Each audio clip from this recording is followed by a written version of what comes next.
Hello and welcome to the week 4 wrap of the Foundations module. This is actually the final week of the module. And as per usual, I'm joined today by the moderator of the discussion this week, Professor Richie Nyack. Are you there, Richie? Yeah. Hi, everyone. Hi, Murray. Now, the first question I've generally asked in these videos has been a question about you or your research or your involvement. I see that your research topic is in data mining, but the question I have for you this week is actually about your publication record, because I've seen it's quite an impressive publication record, particularly from my perspective. I struggle to produce maybe one publication per year. Perhaps it's something to do with my role. It's not particularly research intensive, but you've got like between 10 and 20. Please tell us, for us novices, how you possibly get to that level of publications. What's the secret? Thanks, Murray, for that. And I would say this is a lot to do be working with PhD students. I love working with HDRs, and I've got a good team of postdocs as well that I have mentored. Like, they were all my PhD students and I mentored them, and they are now my postdocs. So in my research group, we very much work like a team, very close-knit team. So a PhD student, a postdoc, myself, and some other QUT colleagues. But the result is, working in a team, we share the workload. Postdocs would be giving students very much hands-on experience, and I would be giving them more high-level technical and more of the candidature support. But this results in heaps of publications because everyone motivates everyone else. Do you have the same team working on multiple publications, or do you have a range of different teams? So majority of time, PhD students would be focused on their projects, but then postdocs would be shared between multiple projects. But then most of my projects are quite relevant to each other. So at times, even PhD students end up having the collaboration and a paper as co-authors. It's just that then we have to make it very clear what goes in their PhDs. So most of the focus becomes that PhD student focus on their PhD work and their publications, but then the postdocs work around in multiple topics. So the secret for me is find teams.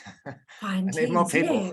And I guess something to go with the title topic as well, that in university now, the machine learning and data science is such a high word that I get to collaborate with my colleagues as well. So where I would be providing them a bit of my machine learning experience, but with their domain, then we end up having publications. So I guess the key word would be the collaboration, communication, and working together.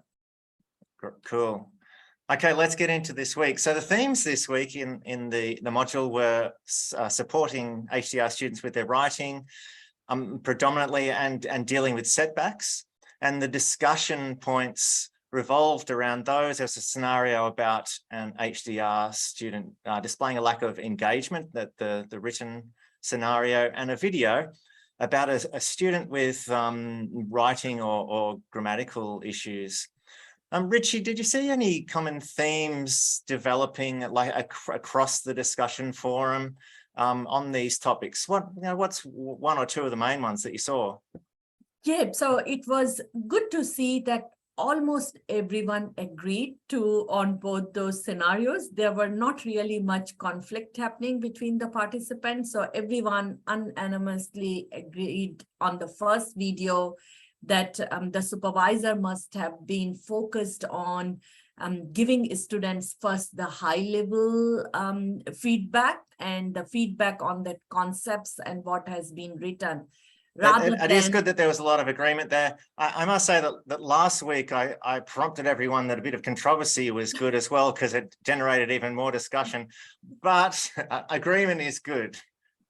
Yeah, exactly. So there was a bit of, I wouldn't say conflict, but the proposal. So like many of them, they said that the options were so discrete. For example, like you would give high-level review, or you will give grammatical corrections and so on.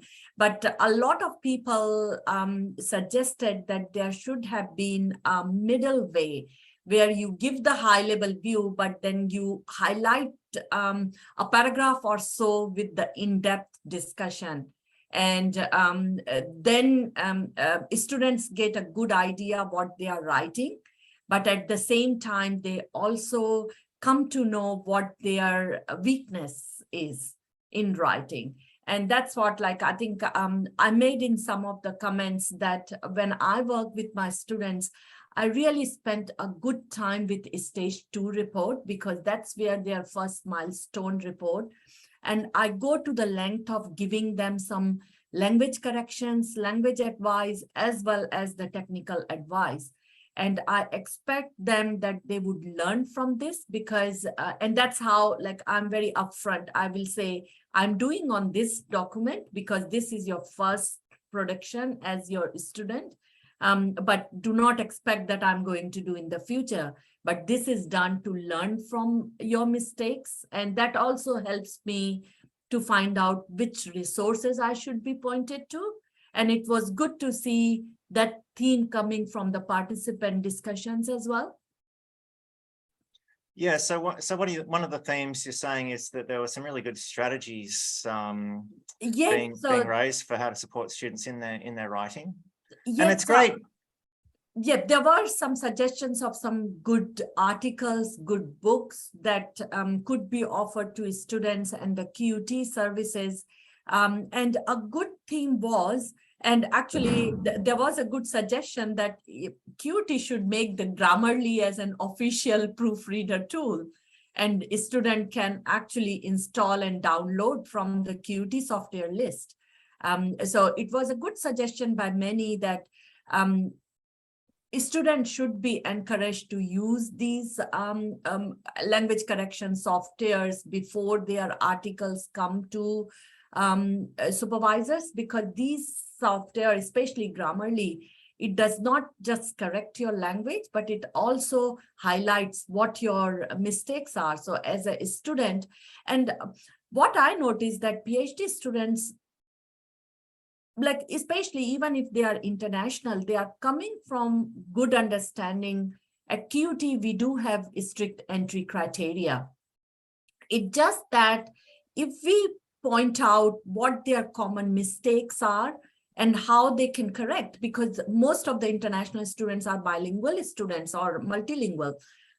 So they can very easily pick their faults and can mitigate those problems. It is wonderful that in a module like this, people have the opportunity to share some of their ideas, and like, it's not really just reliant on what the module provides. Do you think that that we should be encouraging more opportunities for supervisors to come together to share best practice? It's quite difficult to get everyone, in the one online room, and time's always a constraint. I've often thought it would be, these opportunities are great. I'm just wondering how it could happen more.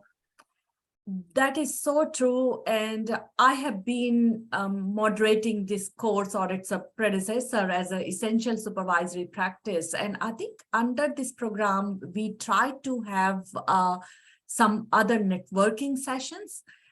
Because in some other modules, there was more reference to networking, and supervisors thought that they learn from each other so much, in addition to what is documented at QUT.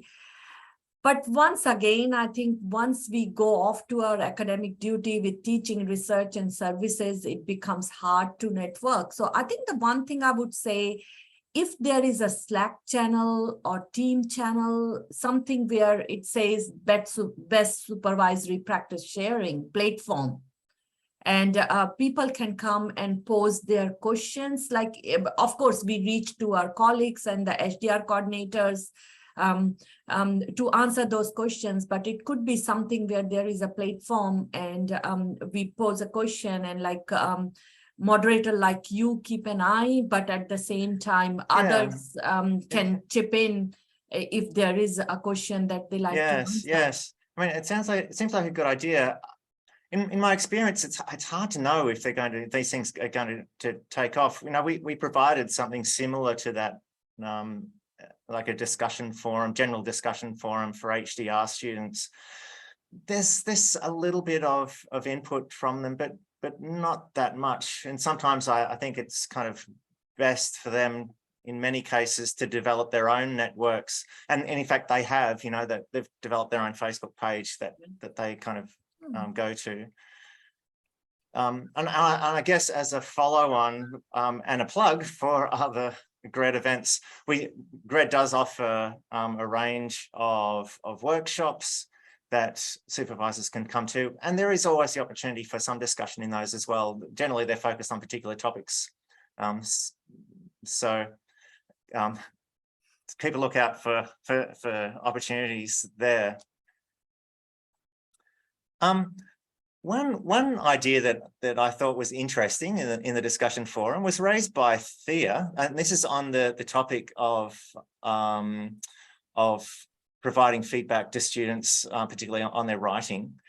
Thea's idea was to provide a criteria sheet, or something like, you know, the equivalent of a coursework criteria sheet for reviewing HDR students' work. What do you think about that? Have you seen anyone do something like that before? I'm not sure that how generic that criteria could be, because every writing is such a discipline, is specific. So putting them in a criteria would be difficult, and every supervisor is different, and the supervisor-student relationship is unique for each project. But I was also intrigued by that. And at some point, I agreed to that, because over the time, like sometimes you get so engaged with your student research that you become almost a second author to their writing thesis. So if there is a criteria kind of thing that reminds you that you are not really an editor, you are an advisor to the thesis, and put you in place and gives you that perspective.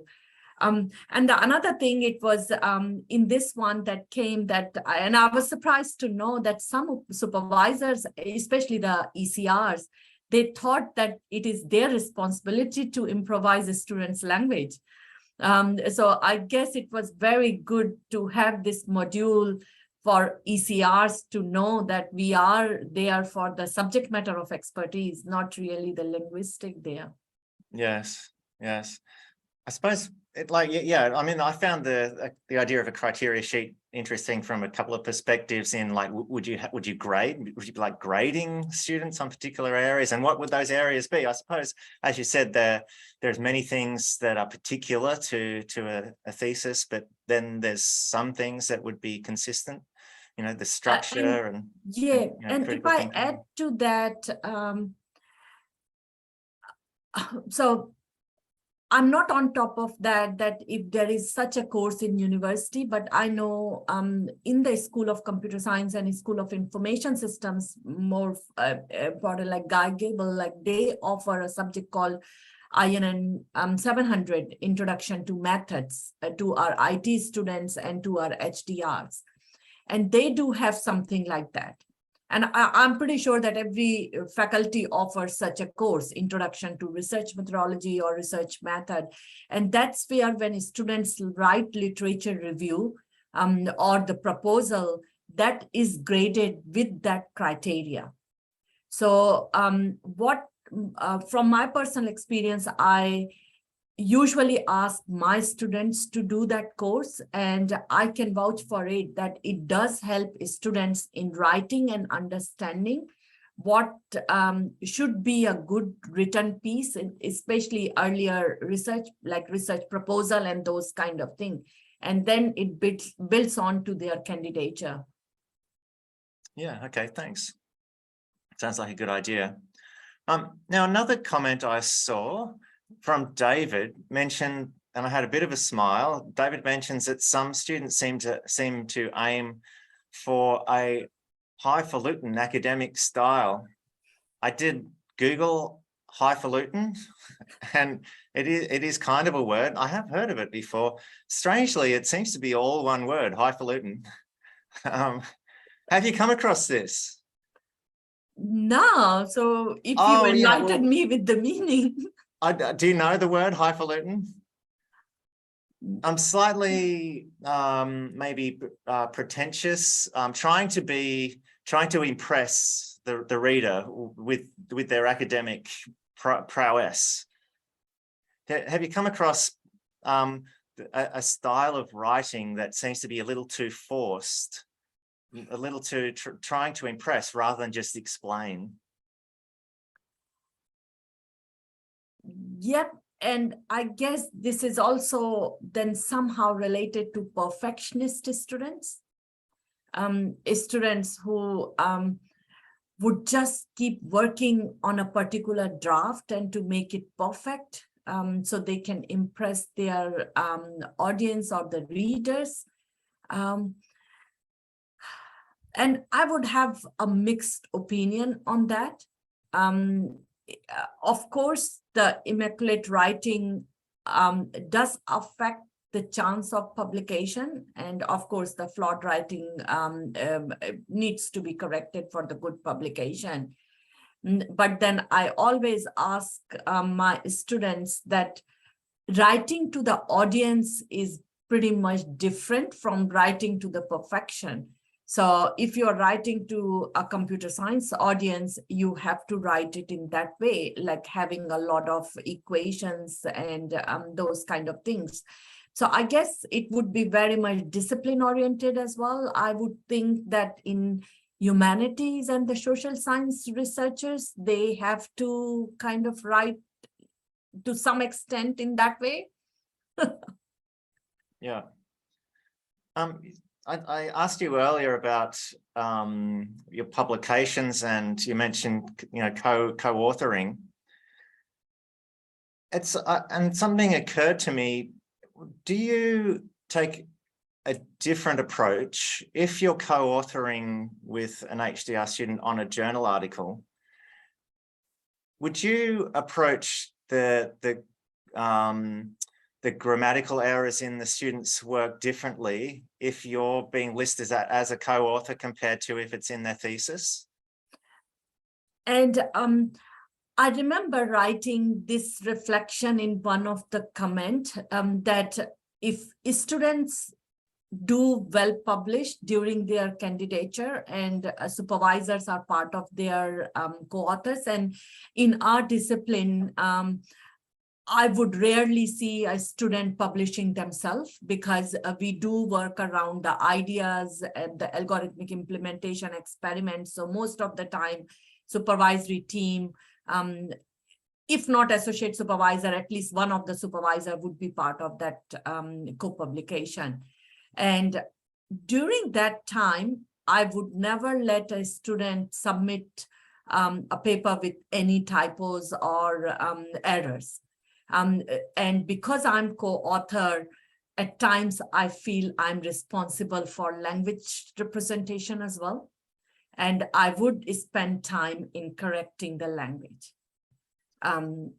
So we of course would have the first meeting where we decide the technical layout of the paper, and then the structural layout the paper, what concepts we would like to highlight in the paper, and then going into the detail in terms of the novelty and focusing on that particular concept that we want to advance in the paper.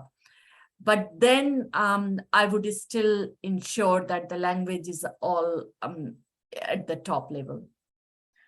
So with that in mind, would you, in your experience, think that it might take, that you might do more grammatical checking if a HDR student is doing a thesis by publication rather than by monograph? Yep. So thesis by publication, students are bound to publish, but in our discipline, even if it's a thesis by monograph, students do publish quite widely, at least 3 or 4 papers, like conferences or journals, because we do have this trend of conference, the early publication. but of course, I would put it in that way. If students are publishing during that candidature, whether it's a monograph or it's thesis by publication, then the supervisors are playing more active role as a proofreader Yeah, or correcting yeah. their language. Yeah.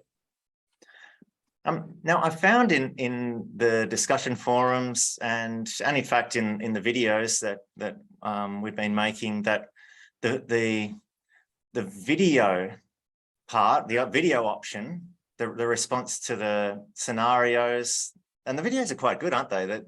That have been embedded. That they have been more interesting and have prompted more discussion in the forum than the other activity. And I think this was probably the case again this week. Yeah, but I would and like to. I actually wondered that how many really even read through the scenarios, because most of the discussion focused on the video. There were, I would say, 20 to 30% focused on the scenario. Yes, that's But been this, the case yeah, most I weeks. think in this week, the scenario and videos were similar, like they both were Yes. focusing on the writing difficulties. The first one was more from the grammatical, second one was more from the inspirational or the motivation point of it. Yes, So true. many points for the second one were also covered in the first discussion, in many of the discussions. That's how I find out.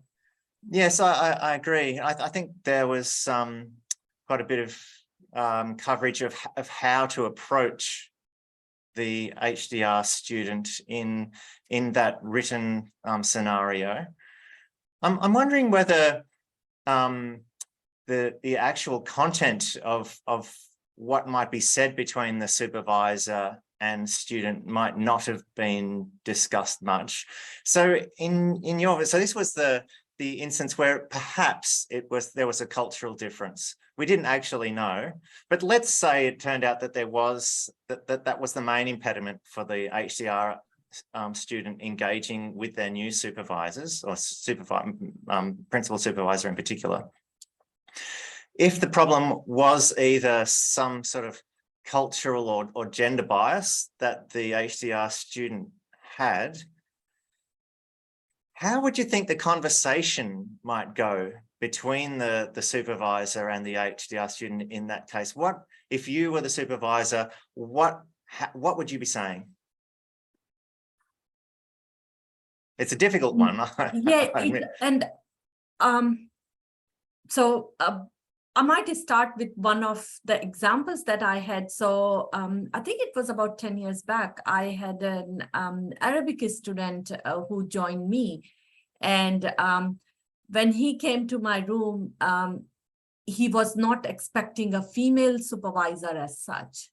And at that time, it was not very common to have the interview, and this student was self-sponsored. So it becomes like the less intrigued. And what I did after a couple of meetings, I had a very open conversation with the student and kind of citing that whatever the difference is, but professionally, we are all similar or at the same level. Like, and in my case, it was very good to exemplify that before you came, you didn't really knew from my name, very dubious, like that whether it's a male supervisor or female supervisor. And that's how you should be treating research, it's the knowledge that matters. It does not matter who is sitting in front of your seat, like, or between the student and supervisor. It's mostly what you are talking about, what you are documenting, what you are developing. That's what is the artifact or the production with the thesis. And I guess the open conversation really helped. And of course, like I knew there were some boundaries. So we maintained those boundaries. But after a few meetings, we were not really realizing that there is any gender difference. Like it was just that two scholars sitting and discussing some research problems. At times, I think students may be shy or maybe gender biased, but I think an open discussion and the supervisor like proactively participating in that discussion helps.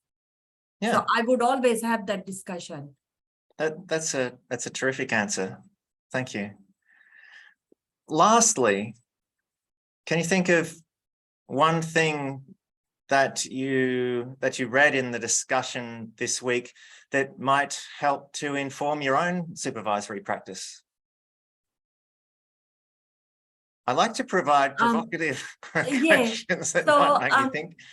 I think something that I was thinking, and I have been in this HDR director role for a while, and especially with the second scenario that the school's head of the school or the HDR director, did they really give enough thought to assign Julie to that particular students?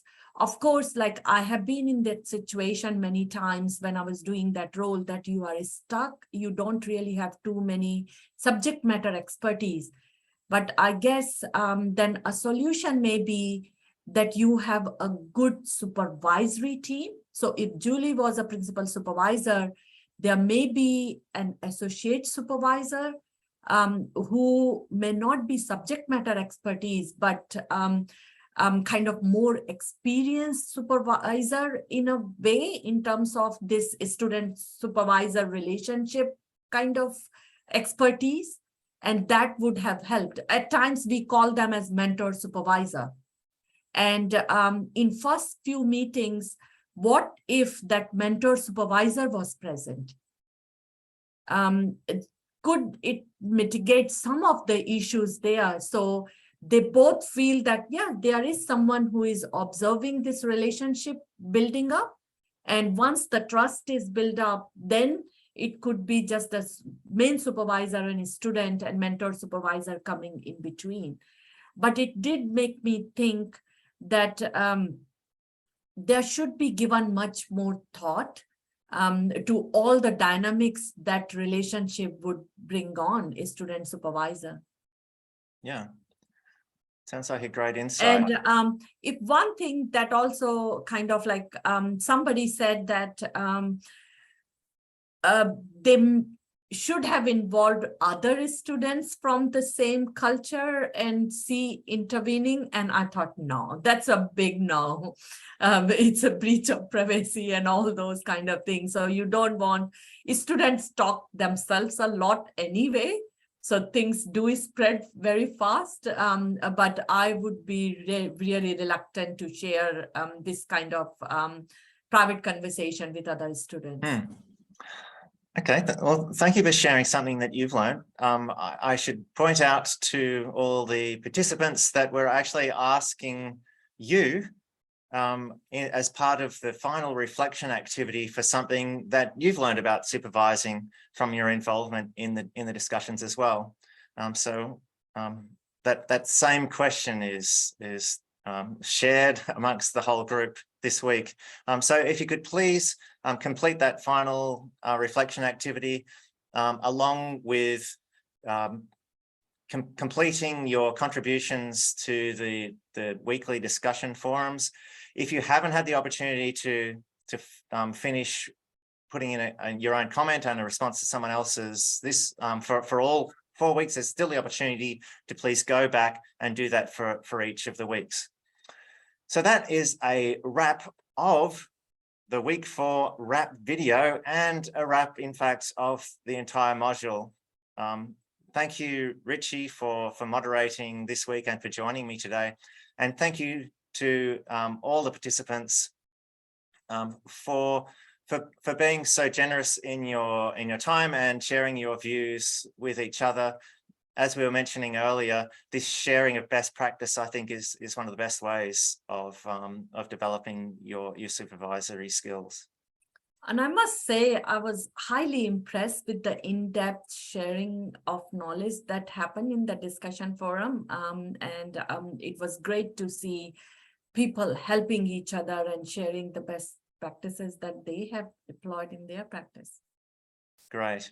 Thank you, Richie. And thank you all. And bye for now.